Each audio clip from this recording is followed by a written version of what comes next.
2014-жылдан тартып Ысык көлдөгү суунун касиеттерин илимий жактан изилдөөлөр уланууда. Аны Исхак Разаков атындагы Кыргыз мамлекеттик техникалык университетинин профессору, техника илимдеринин доктору, Кыргыз Республикасынын илим жана техника жаатындагы мамлекеттик сыйлыктын ээси Алымкулов Салмоор Аманович адегенде орус окумуштуулары менен биргеликте изилдеп баштаган. Ал изилдөөлөр тууралуу өткөн 2 жолку көрсөтүүлөрүбүздө кеңири кеп кылганбыз. Ошентип, бул изилдөөлөргө улам океандарды илимий жактан караган германиялык окумуштуулар өздөрүнүн дүйнөлүк деңгээлдеги техникалык жабдуулары менен келип кошулган. Тилекке каршы бул илимий иште колдонулган эң зарыл айрым жабдуулар жергиликтүү балыкчылар тарабынан уурдалган. Бул көл муздай баштаганда ошол момундай бир айлампа бул жерде пайда болот экен. Экинчи айлампа бул жерде болушу мүмкүн деп биз могу жерге приборлорду койдук элек. Анан бул приборлорубузду жана уурдап кетип, анан приборлорду балыкчылар уурдап кетиптир. Анан биз азыр ушул суроо бойдон калды да. Могу жердеги биз алдыны жанагындай жипке байлап, ар бир 10 метр сайын ошол приборлорду, микропроцессинг контроллерду байлап койгонбуз. Бул $50,000 приборлор эле да.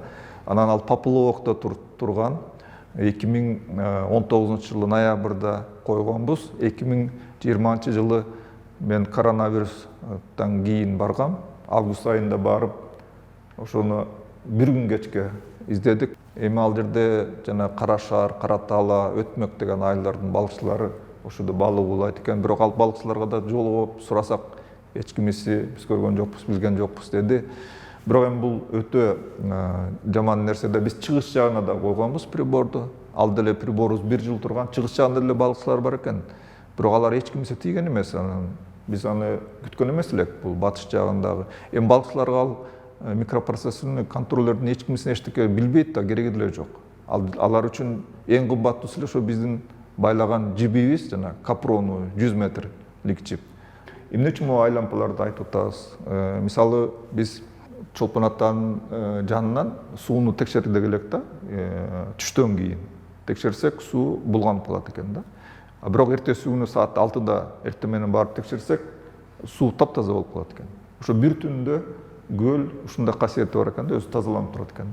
Урматтуу ысык көлдүктөр, урматтуу балыкчылар, эгерде билсеңиздер, ушуну бизге айтсаңыздар, арыз түрүндө деле кайрылбайбыз, бирок биз үчүн, кыргыз эли үчүн керек бул.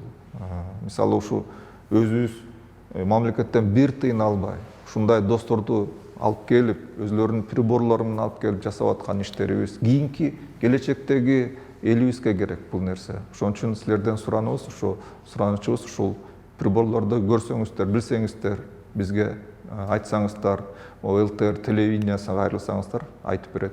Биз эч кимди күнөөлөбөйбүз, бирок могу приборлор табылып калса, ушундай жакшы. Алар билбейт, алар эч кимге кереги деле жок. Ошол биз койгон приборлордун ошол жиби эле баалуу болушу мүмкүн балыкчылар үчүн. Арканды алып кала бергиле, капрону аркан эми.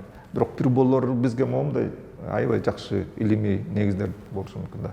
Эми мындан бөлөк момундай кызыктуу эмелер болуп атат. Анан жана айтып кетейин деген шаардын Ысык көлдүн астындагы момундай илгерки шаарлардын фундаменттери бар экен да. Буну биз көлдү текшерип атып, ушундай бир жакшы бир момундай сүрөттөрдү дагы алдык. Могу слайдта болсо жанагы Scopus деген журналга чыккан статьябыз англисче. Бул эми номер 1 журнал, дүйнөлүк журнал 18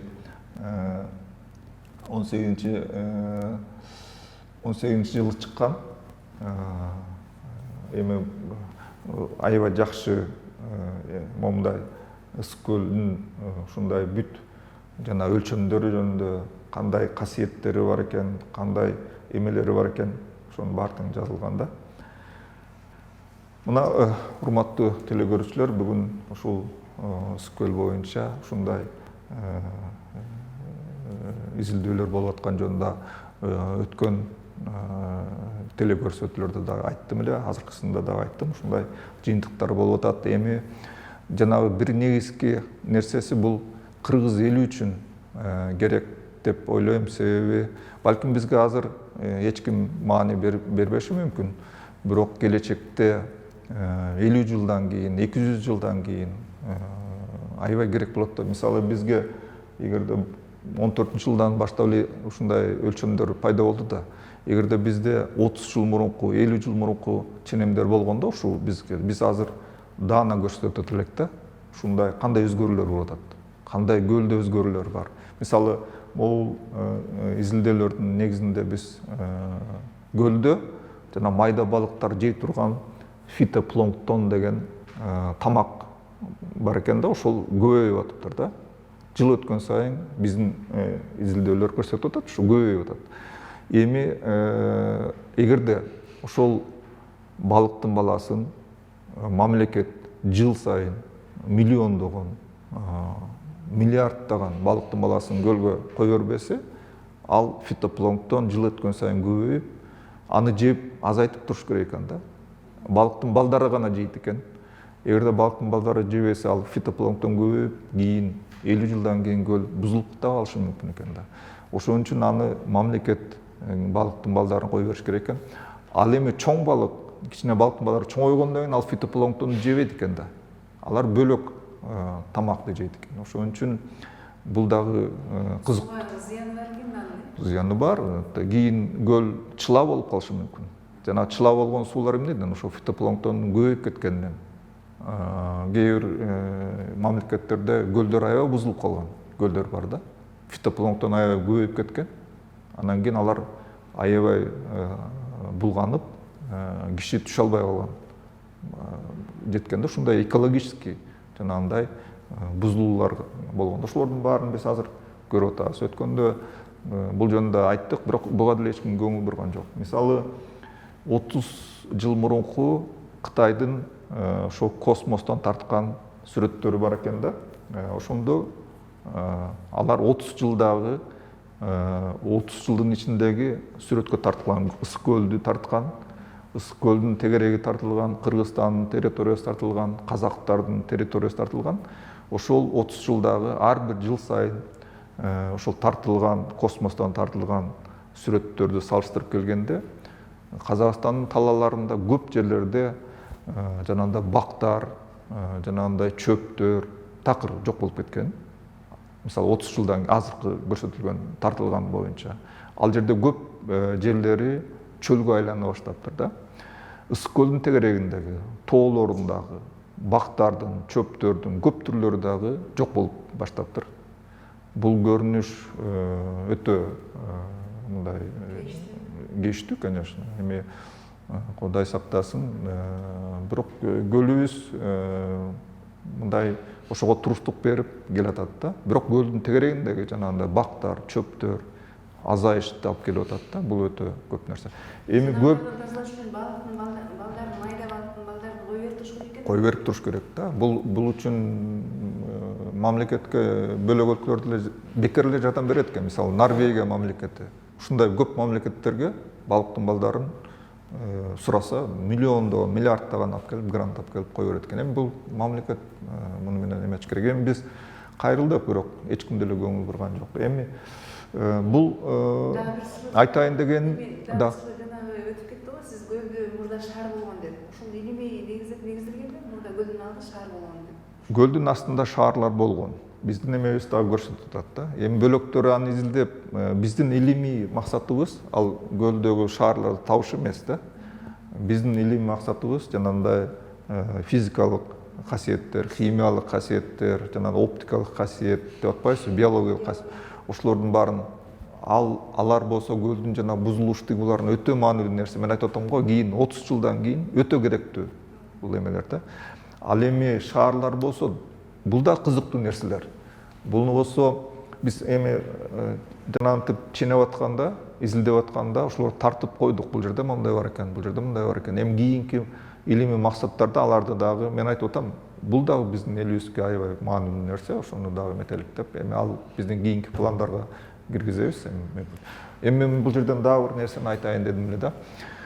Такай эле көлдүн жанагындай экологдор чыгып атат.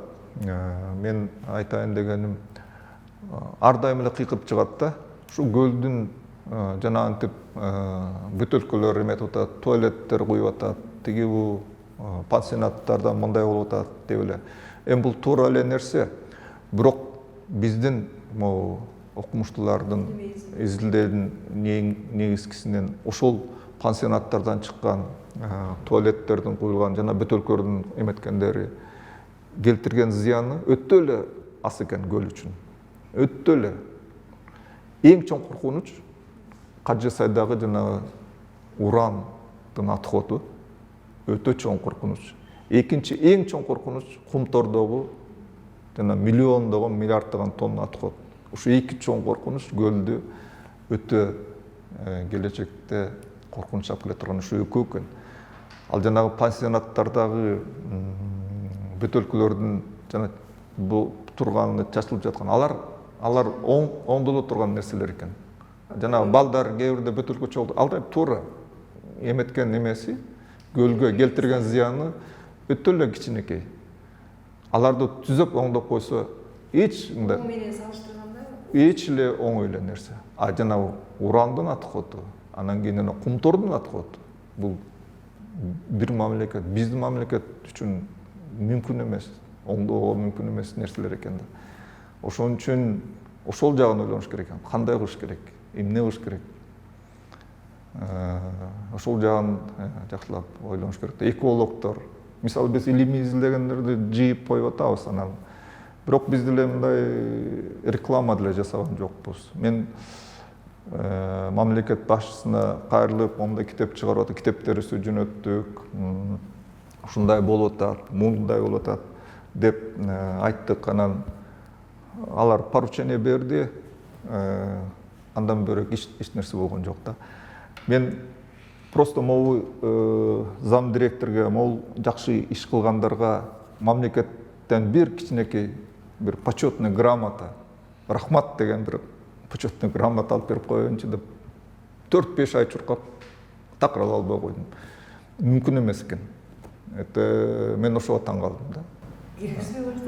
Өйдө жактан мамлекет башчысы отделга руководитель аппаратка берет, ал дагы отделге берет, ал дагы чиновникке берет, ал чиновник күнүгө чуркатат, акырында 2-3 ай чуркагандан кийин бар өзгөрүп кетип, тачап мүмкүн болбоду да.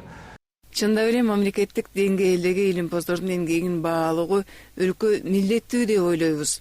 Жок дегенде өлкөнүн катчыгынан тыйын албай, эл аралык деңгээлдеги илимий кадыры, аброю менен чет өлкөлүк кесиптештеринин жабдууларын колдонуп, илимий изилдөөлөрдү жүргүзүп жаткан аалымдардын атын атап, аларга болбосо да ушул чет өлкөдөн келген илимпоздордун атын атап, ыраазычылык катары аларга мактоо барагын берип коюуда колубуздан келбегени өкүндүрөт. Ансыз да мамлекеттик сыйлыктарды татыктуу жана татыксыз жарандарыбызга бере берип, мамлекеттик сыйлыктарыбыздын баркы кеткени эч кимге деле сыр эмес. Мындай маселеде мамлекет өзү кызыктар болуп, илимпоздорубузду колдоп коюу кыйын деле иш эмес. Болгону каалоо, атыгүл жөнөкөй гана адамгерчиликтин деңгээлинде чечилчү маселе эмеспи? Бул өтө өкүнүчтүү, бирок кашкайган чындык. Мындан ары өлкө тарабынан ушундай маанилүү илимий иш-чараларга көңүл бурууларына үмүт арталы.